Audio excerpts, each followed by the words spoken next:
Secret menus, Instagram maps, and restaurants hiring slowing down. That's all ahead on this week's Monday Minute.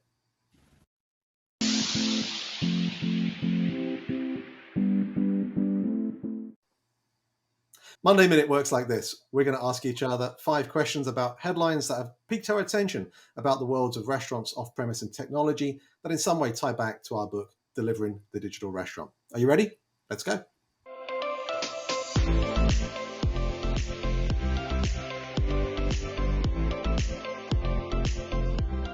The very first question is for you, Carl, and I know we have a little bit of personal bias here, so we'll try not to let it show too much, but some great news came out this week. In the midst of all this darkness in the VC world, Kitchen United has announced that they raised $100 million in their Series C. So tell us a little bit about what's happening here and why they're raising money when everyone else is struggling. There's a few things about this news that particularly caught my eye, Meredith. And firstly, it's the actual investors behind this raise. So Kroger's, RBI, Circle K, Simon Property Group. So what does that mean? One of the biggest grocery networks, one of the biggest restaurant groups, one of the biggest C-store operators, and one of the biggest mall operators out there. So when you've got current partners, customers investing in your business, that's a great accolade and a real fantastic endorsement, I think, in the progress that the team over at KU have made. Now, secondly, I think this also shows how the KU approach has been quite methodical, quite thoughtful, and perhaps far less rambunctious than times gone by, given the kind of timing of the announcement, as you say, because amidst a slew of layoffs in our space and just after the Kroger Dallas location opened, I think it gives great direction to other executive teams out there about the importance of focus at a time of economic uncertainty. Last thing I'll say is new channels, I think, are a big hot topic right now for ghost kitchens. And so we've heard about Reef in airports, but I think ghost kitchens are thinking about how to utilize existing infrastructure. You'll recall only a few weeks ago, I was talking at the Convenience News Summit over in Savannah, and I was saying to those C-store leaders that their kitchens are being underutilized. And in many ways, having a ghost kitchen in a C-store is something that's been there all this time. And so I think the leaders over at Circle K agree and are trying to utilize that in their partnership with Kitchen United. I think it's going to help them scale faster. KU currently has 15 locations, now aspires to get to 500 in the years ahead. But you can see with partners and investments like the ones announced here, they may well be onto a winning formula. And there's a certain Peyton Manning who is putting his money in. And so perhaps the folks over at Kitchen United will be hoping their path to winning the equivalent of the Super Bowl in the ghost kitchen terms is within their grasp. 2 quotes really caught my eye in the slew of articles about this. One, CEO Michael Montagano was saying, slow and steady wins the race.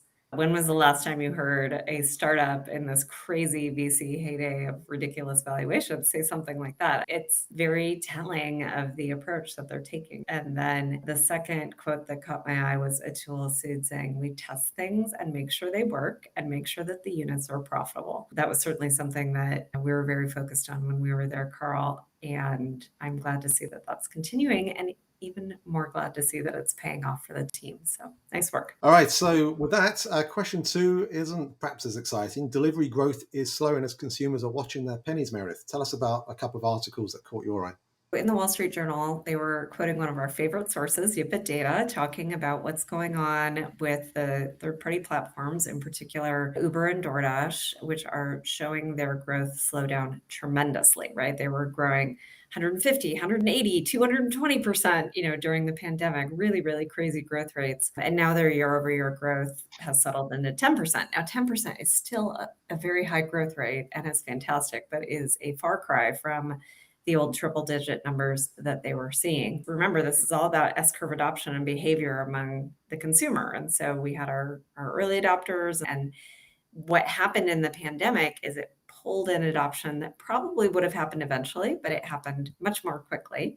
And now we are getting to that tail part of the adoption where adoption is really starting to slow down. And that means that you're going to see growth rates that are a little bit more normalized. Now, what was positive, it's not shrinking. So it's not like everyone started doing this during the pandemic and now like go back to restaurants, they've stopped. It is much more what we're describing about, pulling that adoption ahead. And then I coupled this article together with another one from Full Service Restaurant Magazine. They were looking at a report put out by MPD Group that said that Gen Z eats at restaurants, whether they're there physically or getting delivery from them, has visits to restaurants 30% lower than what Gen X did at the same stage of life. So when Gen X was 22, how often were they going to restaurants? A lot more. For Gen Z to be pulling back and slowing that down, I think tells you that they are starting to think about maybe it isn't just all about ease and convenience and getting this delivery. Maybe there's some other things we need to take into account, particularly in light of inflation. And that might be the quality of the food, that might be the price of the food. Very interesting stuff. Carl, next one is for you. I love this one. Personally, just knowing how I use Google to see Instagram do this, I think is so brilliant. Instagram searchable maps. What are those? Yeah, this one came out after our last Monday Minute episode, so it's not necessarily the latest news, but Mark Zuckerberg, CEO of Meta, announced that Instagram is introducing a searchable and dynamic map that will allow users to explore locations around them. And that means filter in restaurants, certain hashtags. And let me do this, Meredith. Let me bring this up here because I think this really is a good representation. So you can see that in this example of the little lemon, they are actually appearing as a photo on an actual map here. And it's a great way of being able just to tie the user experience to an actual location so that people know that restaurants near them are actually available. So it's actually a searchable feature that I think is pretty exciting. Now, it's important because I'm always talking about frictionless customer experience. And as we know, customers are on their phones 5-6 hours a day. And so let's think through that thought process for a moment to ordering food. Some think I'm hungry and they go to a marketplace or they go onto the restaurant's own channel. Others think I'm going to zone out and I'm going to go onto Instagram for a while. And then in that moment, they may see food. Now, within that same app, they can now see that food and they can find that food more easily without switching apps, and thereby reducing the time it takes to find that same restaurant on a marketplace. It reduces the time the guest has to get to an ordering decision. And so the benefit of this is that it's introducing new customers to your offering. It shows what is close by for eating or picking up from. And it's a chance for you as a restaurant to direct customers to your own direct ordering channel. So it's another great means to move customers towards ordering directly from you versus the third parties. And of course, the third parties are great for when you don't know what you want and want to see that variety. When you're looking through this map, though, that same desire is being achieved, but also the proximity factors there too, which helps with the speed of fulfillment, right? So with a few other things here, notice the importance of photography. Yeah, that photo I showed you there, that's when a location is tagged onto the post or onto the story. So it's important that you're actually thinking about tagging locations, but also the quality of the photo that you're putting up. And then another thought, think about incentivizing your guests to do the same. I was at Pitfire Pizza earlier this week, took some nice photos, and they posted my story a few hours later. And that, of course, is then going to drive others in my current network to learn about the restaurant, therefore giving free social proofing. So where your restaurant is being endorsed by others. And then thanking those guests for that post, perhaps even providing some form of incentive for them to come back within a certain time frame. That could be a winning formula to try. So yeah, well done, Meta. I think this is a good one. I think there are Yeah. some usability areas to tweak, but I think it's a step in the right direction. Well, first of all, I have two comments here. Number one, Carl, you went to Pitfire without me. What gives? And number two, I think this is an opportunity to brands fight back. So we often compare DoorDash and Uber Eats as searchable platforms, very similar to Amazon. And when you shop on Amazon, you care about three things, right? What do you care about? You care about the price, how quickly does it get to me, and the ratings of other customers. And you're very unconcerned about the fact that it's a made up, misspelled brand name that you've never heard about before, right? DoorDash and Uber Eats are a little bit similar in that way. You might consider ordering from a brand you've never heard of, never tried before, or maybe even one that is a brand new virtual brand because it has great ratings and gets to you quickly and it's a good price, right?